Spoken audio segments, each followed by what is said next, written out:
Hello friends, आपका स्वागत है ग्रीन क्लास में। हम लोग भूगोल का क्वेश्चन देखेंगे जो बिहार बोर्ड के एग्जामों में बार बार पूछता है। ये क्वेश्चन प्रीवियस ईयर का है।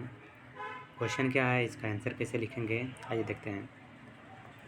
पहला क्वेश्चन है, मुंबई हाई तेल उत्पादक क्षेत्र का परिचय देना है। यानी मुंबई जो में तेल उत्पादक क्षेत्र है उसके बारे में बताना है।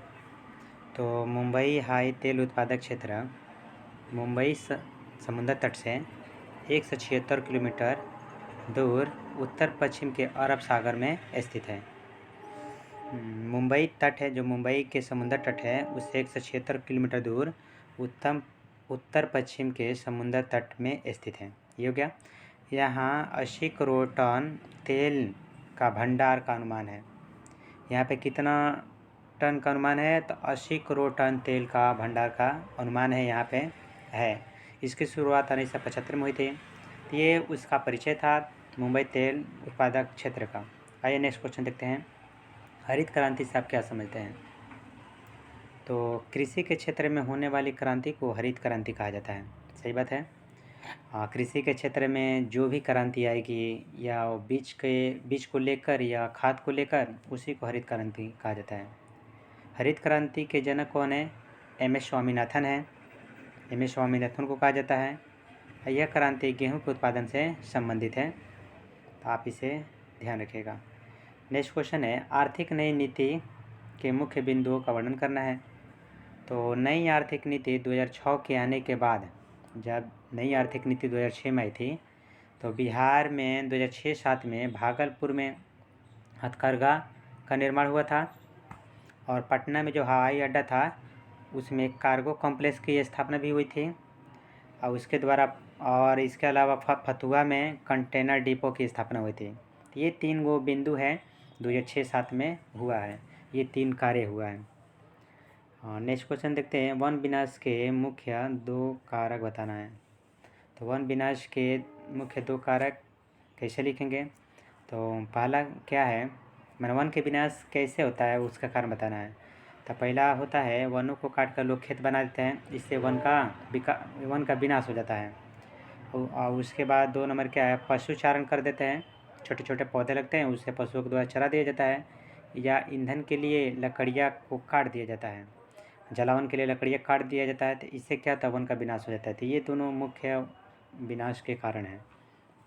नेक्स्ट क्वेश्चन है, कोयले के 4 प्रकार का नाम बताना है। तो कोयले जानते हैं हम 4 प्रकार का होता है। पहला एंथ्रासाइट, दूसरा बिटुमिनस, तीसरा लिग्नाइट, चौथा पीट कोयला। तो ये चारों लिख देगा वो भी आंसर हो सकता है, या इसके बारे में लिखना चाहते हैं तो भी लिख सकते हैं। एंथ्रासाइट का होता है सूरज कोटि का कोयला होता है। वही लिग्नाइट है जो निम्न कोटि का कोयला होता है। सूरज कोटि कोयला में कार्बन 95% होता है और निम्न कोटि कोयला में 35 से 40-50% होता है। अब बिटुमिनस में कार्बन 74% होता है, पीट कोयला में कार्बन 50% होता है। भारत में अधिकतर ये पीटे कोयला होता है। नेक्स्ट क्वेश्चन है, व्यापारिक कृषि और निर्वाह कृषि में अंतर बताना है। तो हम व्यापारिक कृषि और निर्वाह कृषि का डिफिनीसन लिख देंगे तो उसमें अंतर हो जाएगा। व्यापारिक कृषि क्या होता है? जो व्यापार के लिए किया जाता है। जो कृषि आर्थिक लाभ के लिए की जाती है उसे व्यापारिक कृषि कहते हैं। जैसे हम दाल का उत्पादन करते हैं, मूंगफली का उत्पादन करते हैं, तो ये व्यापार के लिए करते हैं, बेचने के लिए करते हैं, तो ये व्यापारिक कृषि के अंतर्गत आता है।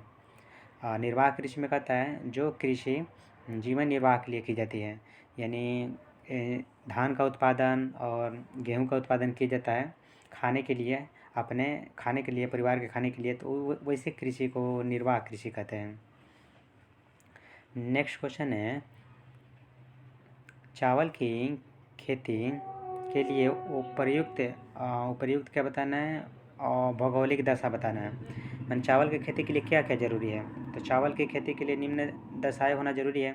पहला क्या है, टेम्परेचर 20 से 28 डिग्री सी होना चाहिए, सेल्सियस होना चाहिए।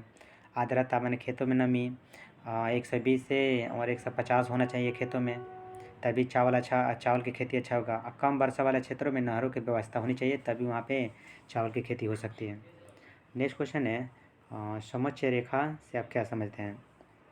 तो भूतल पर यानी ज़मीन पर, पृथ्वी की ज़मीन पर समुद्र तल से एक समान ऊंचाई को मिलाने वाली रेखा को काल्पनिक रेखा कहते हैं।